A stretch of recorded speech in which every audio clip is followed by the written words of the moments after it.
Hey everyone, it's George from Blockchain DXB and today is the 24th of April 2023. Now, unfortunately, the prices of Bitcoin and the global cryptocurrency market is on a downtrend.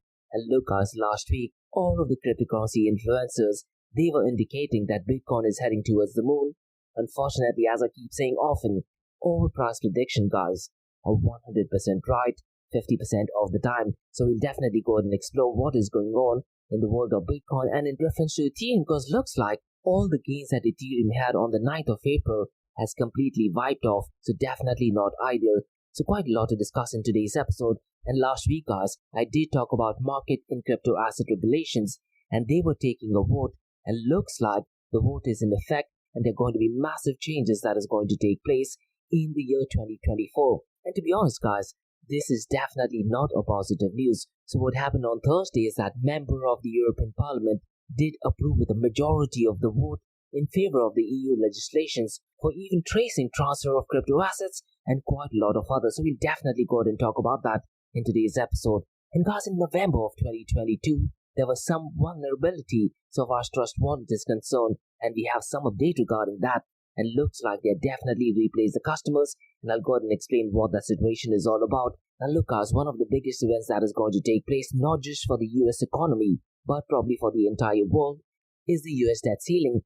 And the majority of the focus of the left-leaning administration will be to go ahead and manage the US debt ceiling. So we'll definitely go ahead and talk about what is going on so far as the US debt ceiling is concerned, and what kind of an impact will that have on the price of Bitcoin and cryptocurrencies. So quite a lot to talk about it guys in today's episode, and I'll also go ahead and share my thoughts and opinions if Hyperbitcoinization is a reality and what are some of the dangers of Hyperbitcoinization. And guys, like we do in every Crypto and Coffee Date podcast, I'm going to be discussing two news from Dubai, UAE and the Middle East. Now ironically, both the news has to do with food and both the news are linked to blockchain technology, so I'm going to be sharing my thoughts and opinions if blockchain technology would be ideal. So the first news is Farm to Plate. They have announced blockchain-based supply chain solutions for the UAE. And the second one is all the way from Kingdom of Saudi Arabia. The Saudi Food and Drug Authority, that is SFDA, has empowered consumers by enabling them to track the sources of food and beverages through blockchain technology. I'm going to be sharing my thoughts and opinion if blockchain technology is needed. Cause listen, it's so critical to understand that when you talk about blockchain technology, unfortunately there are limited use cases. Now, getting everything in blockchain may sound cool, but the use case may not be right.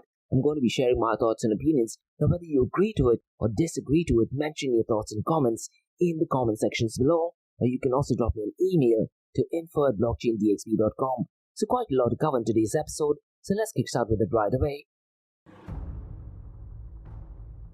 Welcome to the Crypto and Coffee Date, the daily podcast that keeps you up to date on all latest developments in the world of cryptocurrencies, blockchain and NFTs. Join us Monday to Friday as we kick off your day with a cup of coffee and a deep dive into the exciting and rapidly evolving world of digital assets. We'll cover the latest news and trends in the cryptocurrency and blockchain space, as well as delve into the growing world of NFTs or non-fungible tokens and metaverse. Plus, we'll keep you updated on the latest developments from Dubai, UAE and the wider Middle East region. Whether you're a seasoned crypto enthusiast or just getting started, Crypto and Coffee a Day has something for you. Our expert host will provide insight and analysis on the most important topics in the industry and help you stay up to date on the latest developments. We'll bring you interviews with leading figures in the crypto and blockchain space and explore the ways in which these technologies are changing the world around us, from the impact on traditional financial systems to the potential for revolutionizing industries and transforming societies. We'll cover it all on Crypto and Coffee a Day. So tune in and join us for a daily dose of Crypto and Coffee a Day, and let's stay ahead of the curve together. We'll start your day off right with the most important news and insights from the world of cryptocurrency, blockchain and the metaverse, and help you navigate this exciting and rapidly evolving landscape. In Crypto and Coffee a Day, the daily podcast covers the latest developments in the world of cryptocurrency, blockchain and the metaverse.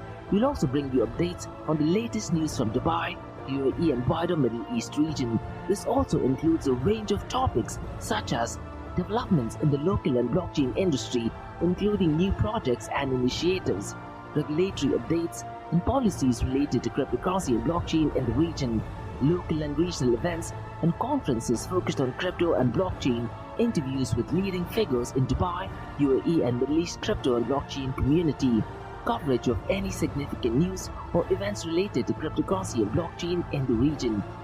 By covering these local and regional developments, in addition to the wider world of cryptocurrency and blockchain, Crypto and Coffee at 8 aims to provide a comprehensive overview of the industry and its impact on the Dubai, UAE and Middle East region. Now before we kickstart today's episode, I have an important message, so check this out. Shalhoub Group, a luxury retailer and distributor which is headquartered in Dubai, are getting into the NFT game. And here's the deal, guys. They are not just getting into the NFT and metaverse space, they are going to be shaping the NFT, metaverse and Web 3.0 space, which I believe is excellent not just for Dubai and UAE, but also for the global cryptocurrency community as well. And guys, Shalhoub Group's Web 3.0 sneaker brand called Soulmates revealed their first NFT collection on the 12th of April. Now what is really interesting is that it's called as Soulmates, so it's spelled as S for sugar, O for orange, L for Larry. Now instead of E, they've replaced it with Web3 and it is the number 3, mates.xyz. And guys, listen, Shalhoub Group has over half a century's worth of experience in luxury goods, and them getting into the NFT space is a massive deal. Now if you're a sneakerhead, you definitely need to check out soulmates.xyz. And once again, guys, the number is 3 instead of an E. It has all the information, and in the show notes below, you'll get all the information. And listen, guys, if you want to be an early adopter, you can also pre-mint it at www.dreamin.xyz/soulmates.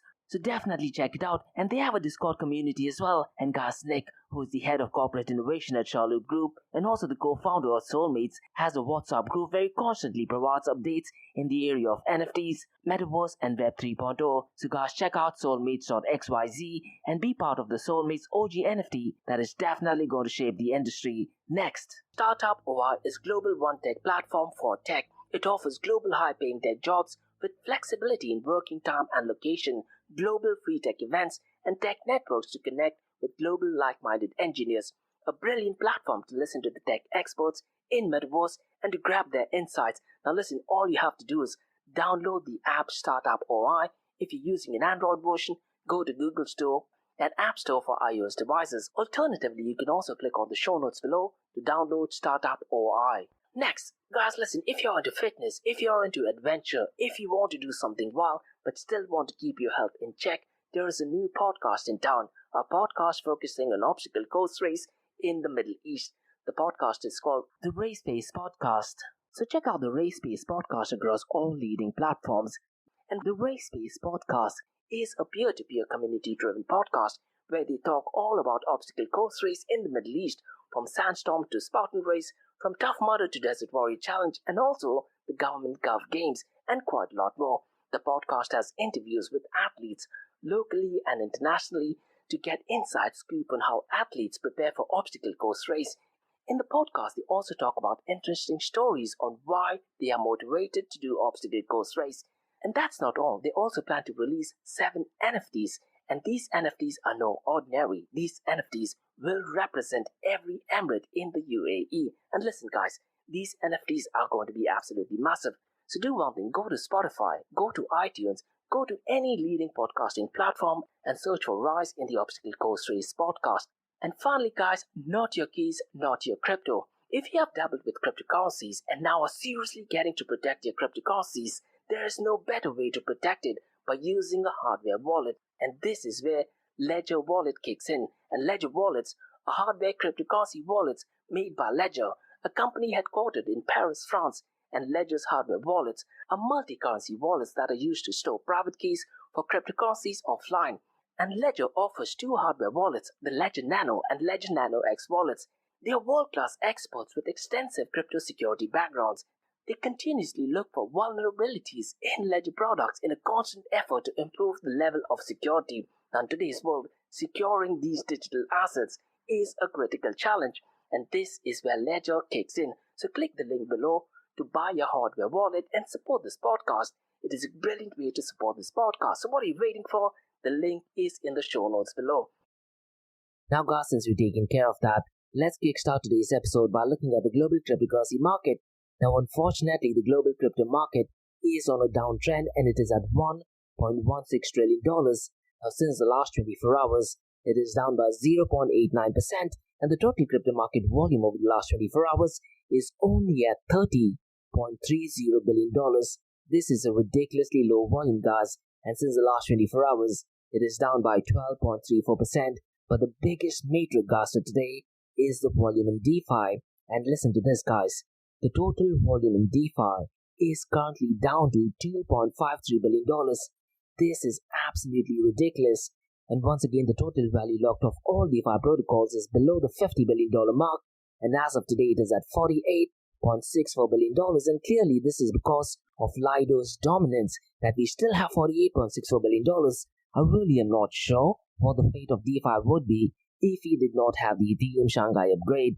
Now, Lido's dominance is 23.52%, and so far as the total value locked is concerned, $11.44 billion is locked in this protocol. And if you look at DeFi's contribution to the total crypto market, it is at 8.34%. Now, so far as total value locked is concerned, MakerDAO is number second at $7.44 billion, followed by Aave at $5.17 billion, and Core Finance at $4.44 billion, followed by Uniswap at $4.05 billion.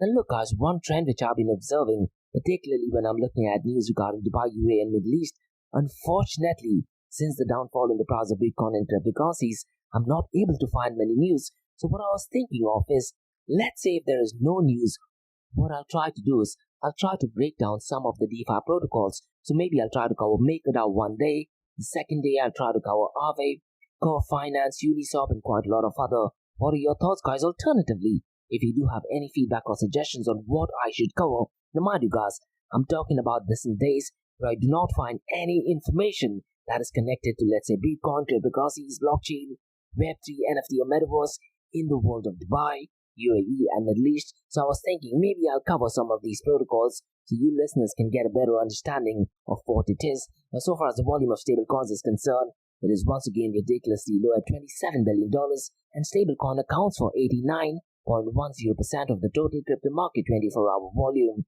Now, out of this $27 billion, Tether USDT accounts for $20 billion, followed by Circle USDC at $3.5 billion, and finally Binance BUSD at $2.09 billion. And guys, the circulating supply or market cap of Binance is down to $6.44 billion. Now, would it be possible that in the next coming months, the market cap of Binance might just go below the $6 billion mark, maybe even the $5 billion mark? What are your thoughts, guys? Really unfortunate that Binance BUSD's market cap is on a downtrend. Now let's look at the market cap, 24-hour trading volume, and dominance between Bitcoin and Ethereum. Bitcoin's market cap has once again gone down to $531 billion. And few weeks ago, guys, I was hoping that the market cap of Bitcoin would actually cross the $600 billion mark. Unfortunately, that has not happened, and it just might be one of the few cases where Ethereum's news has actually pumped up the price of Bitcoin and also the market cap of Bitcoin. Now, Ethereum's market cap has once again gone down well below the 50% mark of Bitcoin's market cap, and it is currently at $222 billion. So far as the 24-hour trading volume is concerned, Bitcoin is $13.10 billion, followed by Ethereum at $6.55 billion, and the dominance of Bitcoin and Ethereum has surprisingly been constant for almost 8 months now. Bitcoin's dominance is 45.92%, and Ethereum's dominance is 19.20%. Now in today's episode, guys, I'm going to be looking at the top decentralized protocols that are currently working in EOS and also in Ethereum. Now, pretty much sure a lot of the guys who have recently got into the Bitcoin, cryptocurrency, blockchain, and Web3 world are not even aware of EOS protocol. Now listen to this, guys. EOS at one point of time was notoriously known for being the biggest Ethereum killer, and Dan Larimer, people often considered him to be smarter than Satoshi Nakamoto. But as Ricardo Spani from Monero at one point of time said, EOS protocol might just be Dan Larimer's fourth scam. Unfortunately, looks like Ricardo Spani was right. Now going back to the news regarding decentralized protocols working on EOS, first one is Upland, which looks like a gaming protocol. The second one is Atomic Asset, which is an NFT marketplace. And the third one is Prospectus, which is a gaming-related protocol. Now, unfortunately, guys, if you look at the details, it is looking absolutely scary. Now, listen to this, guys.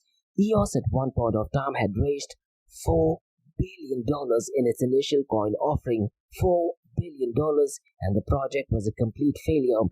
And looks like what Ricardo Spani said about Dan Larimer turned out to be 100% right. It is absolutely unfortunate for the cryptocurrency world. Now, the top decentralized protocols working on Ethereum, the first one is Uniswap, the second one is Uniswap, and the third one is Uniswap as well.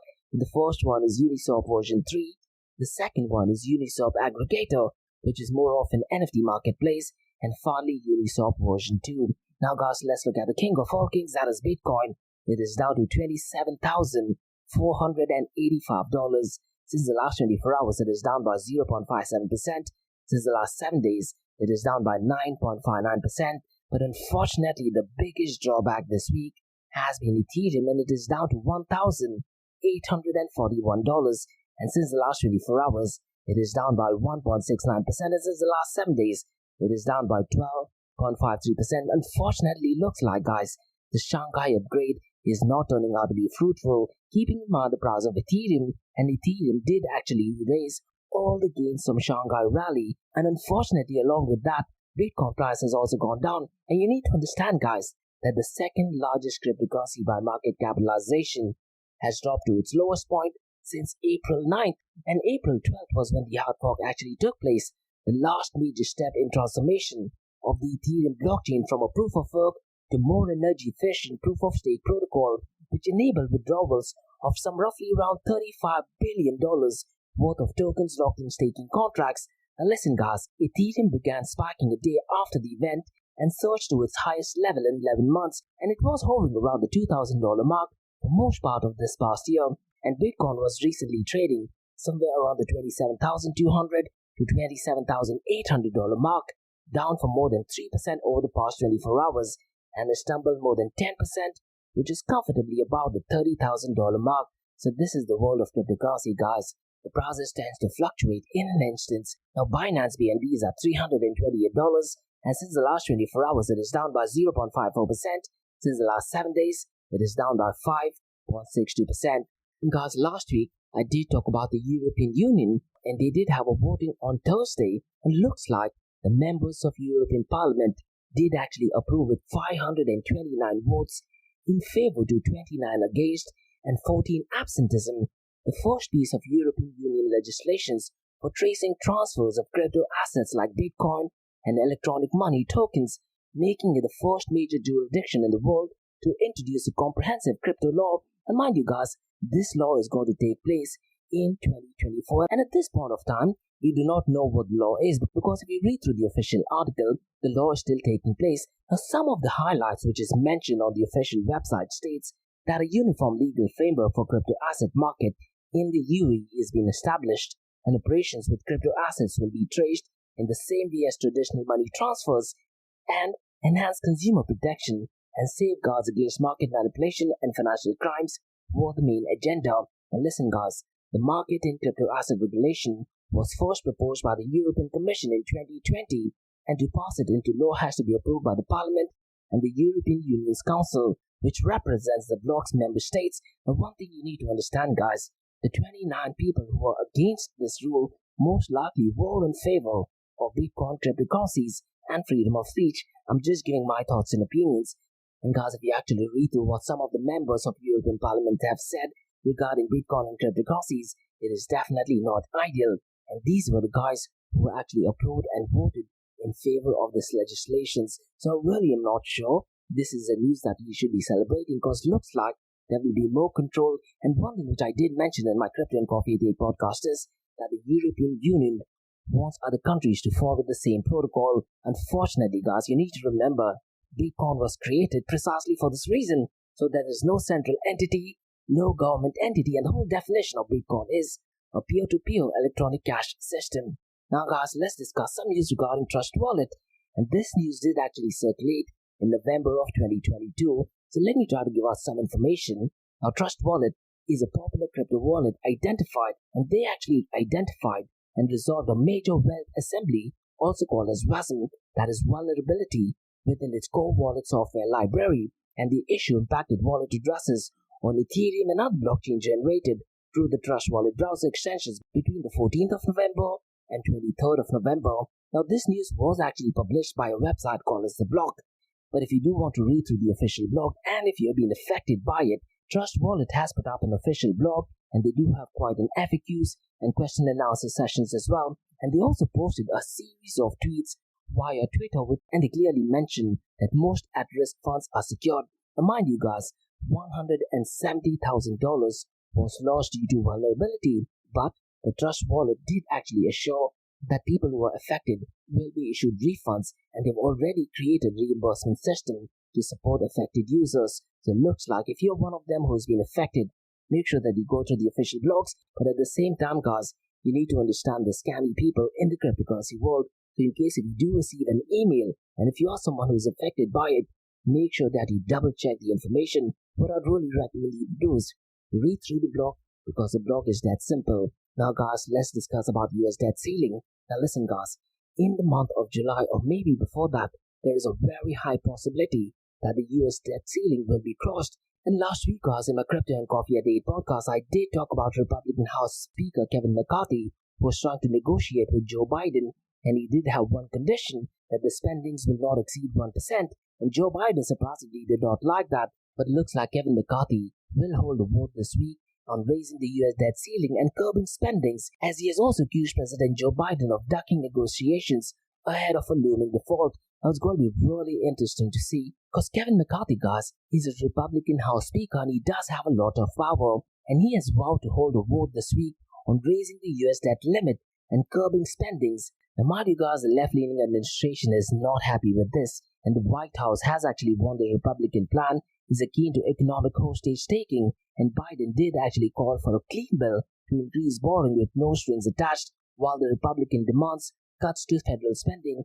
Now guys, listen, at a macro level, you need to understand that the US government risks default on payment obligations by July or maybe even earlier, and if that thing happens, it'll have massive implications not just in US, but in the entire global economy as well. But even if McCarthy's proposal is passed by the House, it will be dead on arrival in the US Senate, because Biden's Democrats do actually hold a narrow majority. And you also need to understand, guys, that this particular situation will play a critical role in the 2024 presidential election, with Biden likely to soon announce his re-election bid, and former president and the greatest of all time, Donald Trump, will be leading the race to the Republican Party. So the US debt ceiling, guys, is going to be a worrisome thing, not just for the US but for the entire world. But it looks like the Democrats and the Republicans have some idea, and Bloomberg did actually publish an article that states that House moderates float US debt limit extensions until December. So rather than the debt ceiling to be increased, let's say by July, they're planning to float the US debt limit extension by December, and a bipartisan group proposed a backup plan to set aside the US debt ceiling limit through end of the year in case Joe Biden and House Speaker Kevin McCarthy fail to reach a deal on a long-term solution. Now, unfortunately, guys, looks like Kevin McCarthy is a rhino, so I wouldn't be surprised if he does actually surrender to Joe Biden's needs and requirements. Unfortunately, it might seem like a good move in the short duration, but over a period of time, the inflation is going to rise up, and for the younger generations, particularly in the US, it's going to be an absolutely terrible thing. Now, the big question is, how will this news impact the price of Bitcoin and cryptocurrency? And Balaji Srinivasan, the former chief technology of Coinbase, was actually hedging against this. Along with this, he was also hoping that the banking industry collapses. Now, if that thing were to happen, guys, there is a very high possibility that we might be heading towards hyper-Bitcoinization. So the big question is hyper-Bitcoinization is a reality? And this is what I think, guys. If you truly understand the geopolitical situation, and historically, if you look at the fake news going on, what I personally think is any news internationally that is geopolitical, economical, social, technological, which is not directly or indirectly related to US, could trigger such an effect. So unfortunate news that is going on in Sudan or maybe in the Middle East could drive hyper-Bitcoinization. So what are your thoughts, guys? And if that thing happens, unfortunately, I'm not a fan of hyper-Bitcoinization, and the reason is very simple. Very few people have accumulated Bitcoin. Over 90% of Bitcoin supply is among multi-billionaires, multi-millionaires, celebrities, early adopters, and influencers, and having Bitcoin as a store of value and a medium of exchange for the world will be a terrible idea. It just means that the filthy rich get richer, and unfortunately an average individual user like you and me will not get a share of the pie. But these are my thoughts. So what are your thoughts, guys? I personally am not a fan of hyper-Bitcoinization, Despite me being a massive Bitcoin maximalist, if you look at this thing at a macro level, this is definitely not ideal. So those with the news guys from Crypto and Coffee 88 from Blockchain DXB. Now let's focus on two news from Dubai, UAE and the Middle East. And both the news guys ironically have to do with the food industry. Now the first one is a project called as Farm to Plate, and they have announced blockchain food supply chain solutions to the UAE. So let me try to give out some information. Now the website for Farm to Plate is farmtoplate.io, and they are based in Georgia, USA, and they claim that they are building the intersection of food and technology, and they're exploring the innovations driving the industry forward.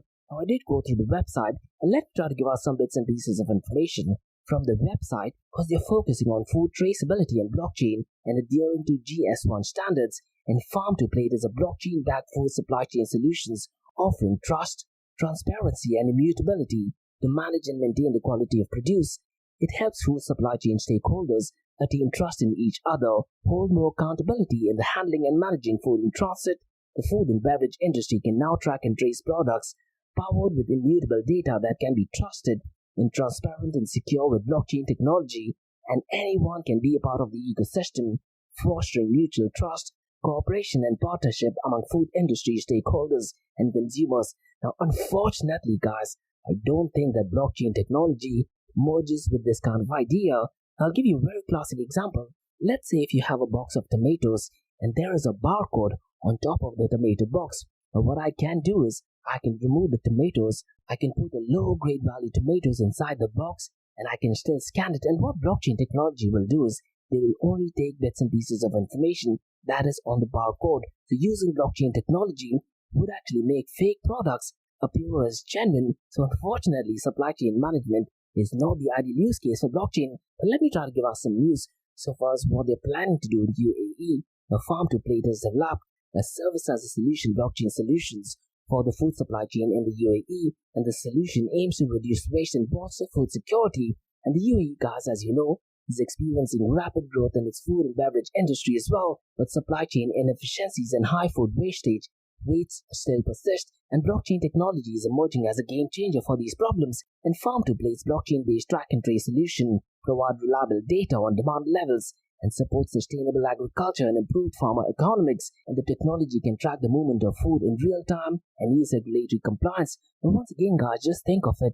Let's say in a box you have, let's say, chocolates, and what you will do is you'll actually scan the barcode. What I can do is I can replace that chocolate, put in my counterfeit or lower quality products, whereas the barcode will still remain on top of that. Now, unfortunately, this might sound like a good idea, but it'll just not work. So let me try to give us some more information. The secure storage of essential documents ensure efficient food movement and discourages logistic delays and adulteration attempts. The platform can help establish consumer trust in food quality and authenticity, and consumers can trace the origin of the food to its source producer and even tip farmers to the produce with no intermediaries.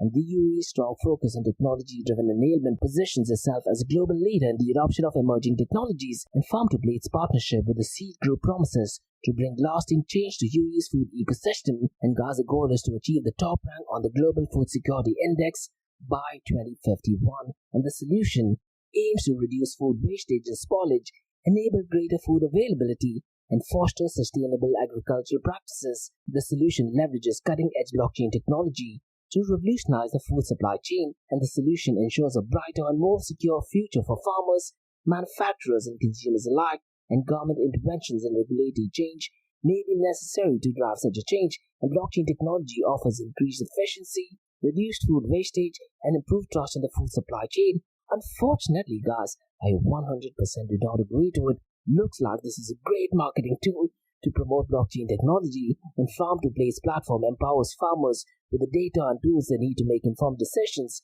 leading to sustainable agriculture and improved farmer economics. What are your thoughts, guys? Now look, the whole idea of blockchain merging in the food industry is not a new concept. It is going back to 2017, and go to YouTube and Andres Antonopoulos, one of the greatest educators in Bitcoin and blockchain, has often mocked the idea of blockchain merging with food, because I remember in early 2017, Amazon, they were trying to have broccoli in blockchain, they were trying to have lettuce in blockchain, and guys, even if you have zero knowledge proof, unfortunately, using blockchain technology does not merge with the food industry. And the second use case that I'm going to be talking about is from Saudi Arabia. So let me try to give out some information, because the news is that the Saudi Food and Drug Authority, also called as SFDA, has empowered consumers by enabling them to track sources of food and beverages through blockchain technology. So the SFDA, or Saudi Food and Drug Authority, has partnered with the Digital Government Authority, also called as DGA, to conduct a proof of concept experiment for blockchain use, and the experiment focuses on tracking products from farm to sale to increase transparency for consumers, and the information is recorded in decentralized records that cannot be modified, increasing security. And the experiment tracks supply chain partners and the halal certificate from the Saudi Halal Center, and developed records strengthen transparency and increase trust among supply chain entities and consumers. And this goes back to the very basic scenario, guys. What if you could replace the barcode? Everything changes. As a matter of fact, I would even say that by using blockchain technology, you can actually ensure that fake products or lower quality products do appear to be genuine. Now, the global market for halal products, guys, is growing, and the halal certificate provides a competitive advantage. And blockchain is a new technology that has various applications in different sectors, including the government. Unfortunately, guys, a lot of people don't truly understand what are the limited use cases of blockchain technology. Now, this experiment is one of the first in the world to apply product tracking using blockchain technology issued by a government agency, and consumers can scan the product barcode to access historical data, including information about the producing farm and slaughterhouse. And one news that I did actually mention earlier, by doing this, it is possible that consumers can tip different people in the entire supply chain, and consumers can also access halal certificate and information about the distributor and retailer. At this point of time, it is still at an experimentation stage, and the experiment aims to enhance digital transformation and upgrade the digital economy in Saudi Arabia. And look, guys, if this news is publicized, and let's say on a local media channel, it might sound to have a massive impact. Unfortunately, going back to the basics, blockchain technology has limited use case. The blockchain technology enables a clear and transparent service for consumers, but it still has limited use case. And one of the features of blockchain technology is that it is a distributed system that provides a secure and developed record of information. Now, based on what the news is, it states that the experiment supports promising local companies and verifies the products as halal status. So it looks like, once again, the decision making on what is halal and not is halal is done by a central entity. But looks like the experiment will help local companies reach global markets and maintain a competitive advantage. And guys, the use of blockchain technology does actually increase transparency, and it looks like it just might help to create trust among supply chain entities and consumers. But what are your thoughts, guys? Mention them in the comments below. So those are the news, guys, from Crypto and Coffee Updates on Blockchain DXB. In case if you have any feedback or suggestions, please drop me an email to info@blockchaindxb.com. Check out my website www.blockchaindxb.com. And guys, also check out my other website area2071.com that talks everything about Metaverse. And if you like listening to this podcast, please click on the follow button, give it a 5-star rating, and share the word across. Now, for the next few minutes, it's going to be an Ask Me Anything series where your listeners can ask any questions regarding Bitcoin, blockchain, beyond blockchain, cryptocurrencies, NFTs, Defi, and Metaverse. So let's kick start with the Ask Me Anything series.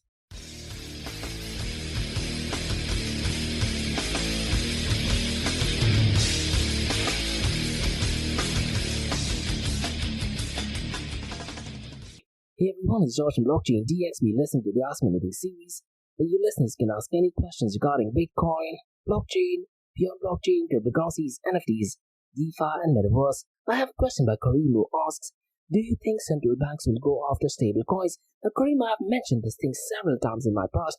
One of the biggest threats for stablecoins, I do feel, is central bank digital currencies. And apart from stablecoins, I do feel they'll pose a massive threat to Ripple XRP as well. Now, central banks will not directly go after stablecoins because they don't want to make it public. So most likely, central banks might indirectly go after stablecoins.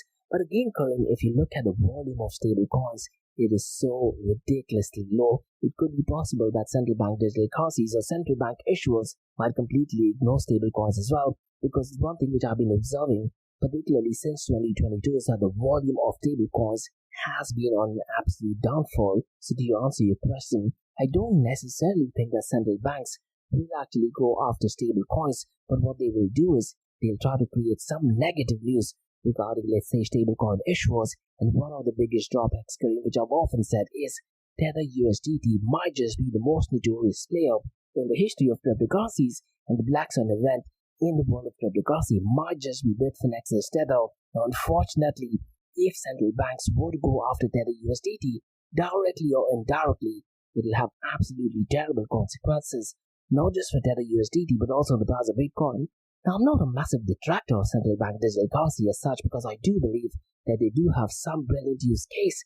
They do actually make transactions much faster, and so far as helicopter money is concerned, the funds can be issued by central banks to the end user in just a matter of seconds, but they do have a lot of negatives as well. So what I would really recommend you to do is, Kareem, every month I do tend to have a session on central bank digital currencies where I go ahead and explain what is central bank digital currency, the different types of CBDCs, what kind of role does it play, and I'll also talk about some of the benefits of using CBDCs in the metaverse. So those are my thoughts. So to answer your question, Kareem, central banks will not directly go after stablecoins because at this point of time, stablecoins are not posing a threat. But let's say in the near future, if the price of Bitcoin and cryptocurrencies were to pump up, and if the volume of stablecoin increases, then I do feel that they may not directly but indirectly go after stablecoin issuers. So keep a track on what is going on. Let's say in the world of Bitfinex, who are the issuers of Tether USDT, Circle, who are the issuers of Circle USDC, and Binance, as we know that the US government or regulations or SEC is definitely going after Binance, and it has had a negative impact on the market cap of Binance BUSD. So those are my thoughts on that, game. So that's all for today, guys. And the Ask Me Anything series on Blockchain DXB. In case if you have any feedback or suggestions, please drop me an email to info@blockchaindxb.com, and also check out my website www.blockchaindxb.com, and also check out my other website area2071.com that talks everything about Metaverse. And guys, if you like listening to this podcast, please click on the follow button, give it a 5-star rating, and share the word across.